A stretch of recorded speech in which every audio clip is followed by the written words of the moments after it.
গাজার তাঁবুতে নারীর জীবন এক বিষণ্ণ বাস্তবতা। গাজার উত্তরে আল কারামা এলাকায় এক জরাজীর্ণ তাঁবুতে বসবাস করছেন 22 বছরের রুবা।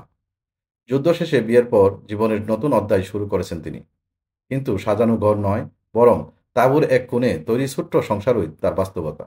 চারপাশে গাদাগাদি করে থাকা মানুষ, একঘেয়ে জীবনযাপন, কোনো আনন্দ নেই, নেই কোনো উৎসবের রং। শুধু ভয় আর দুশ্চিন্তায় কাটছে প্রতিটা মুহূর্ত। রোবার কণ্ঠে ক্ষীণ কষ্টের ছায়া। আমি বিয়ে করেছি ঠিকই, কিন্তু কোনো আনন্দ পাই না। জীবনটা নিজের মতো করে গুছিয়ে নিতে পারছি না। তাঁবুর ভেতর সবকিছু ভাঙাচোরা, আরাম কাকে বলে ভুলেই গেছি। রোবা একা নন। গাজার হাজার নারীর হৃদয়ের ভাষা যেন এই একটাই। হাহাকার, যুদ্ধবিধ্বস্ত গাজার নারীরা আজ আর আগের মতো নিজেদের সাজিয়ে নিতে পারেন না। তাদের স্বাভাবিক গোপনীয়তা, ব্যক্তিগত পরিসর, সৌন্দর্য চর্চা সব হারিয়ে গেছে ধ্বংসস্তূপের নিচে। এখন তাদের ঘর মানে ছিন্নভিন্ন কাপড়ের তৈরি একখণ্ড তাঁবু। আগুন আর বারুদের গন্ধে ঝলসে গেছে নারীত্বের কোমল স্বপ্নগুলো। প্রতিদিন নতুন নতুন কষ্টে অভ্যস্ত হয়ে উঠেছে এই নারীরা। একটি তাঁবুতে থাকতে হচ্ছে পরিবারের অনেক সদস্যের সঙ্গে, এমনকি অপরিচিত মানুষের পাশেও। স্বাভাবিক শারীরিক গোপনতা যেন আজ বিলাসিতা। শৌচাগার ও গোসলখানার অভাব নারীদের জন্য দুর্বিষহ করে তুলছে দিনরাত। স্যানিটারি ন্যাপকিনের অভাবে ব্যবহার করতে হচ্ছে পুরনো কাপড় কিংবা চাদর। এই চিত্র আরও মর্মান্তিক হয়ে ওঠে 35 বছরের ওবেয়দার জীবনে। প্রতিদিন রান্না করতে করতে হাত রুক্ষ হয়ে গেছে।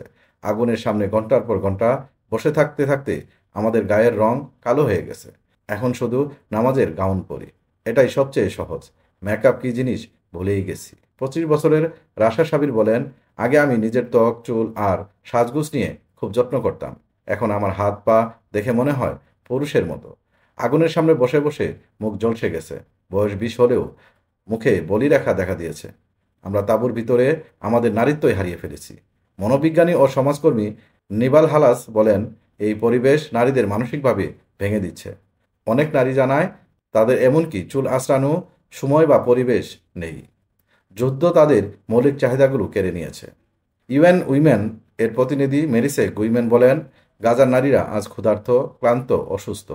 প্রতিদিন নতুন বাস্তুচ্যুতির শিকার হচ্ছেন তারা। 10,000-এরও বেশি নারী প্রাণ হারিয়েছেন।